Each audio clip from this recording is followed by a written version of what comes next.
Kaamats, tara at samahan niyo ako sa aking performance task dito sa aking klaseng philosophy sa senior high school. Pero bago ang lahat mabuhay, ako ito si Eds and welcome sa panibagong It's Star.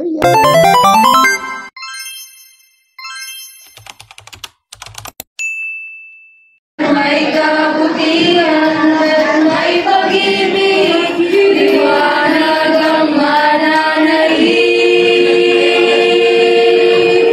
Go! At hindi ko may papangako ang kulay rosas ng mundo para sa'yo at hindi ko may ilawan ang lahat ng anino.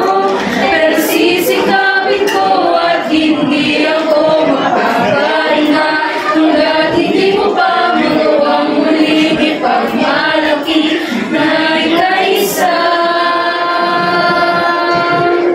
Pilipino. So, nabili ko yung song is Purero sa bukas kasi kung mapapansin po natin, kung unang titingnan natin, siya po ay ginamit ng ating dating candidate for president na si Lani Robredo. Kung maiisip niyo po, siya ay for election purposes lang, ganito ganyan. Pero for us po, nagsisymbolize po siya ng intra-subjectivity kasi tulad na nga lang po na nangyari po dun sa Typhoon Christine, yung mga supporters po or mga volunteers po ni Lenny, sila po yung nagkaisa and yun po yung naging symbolization po ng aming kanta na nagkaroon po ng pagkakaisa ang bawat isa sa atin dahil may isang sa atin naging or meron tayong pinitingan lang leader or model para magkaisa nga po and mag-bring ng peace and harmony sa ating mundo. Yun lang po, maraming salamat.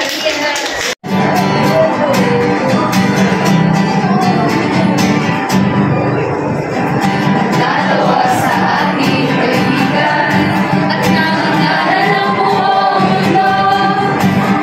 Wala na daw tayong makabata sa ating gusto mo kaming sigawan. Bakit hindi niyo subukan?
Sa'y nahihirapan at masasakit.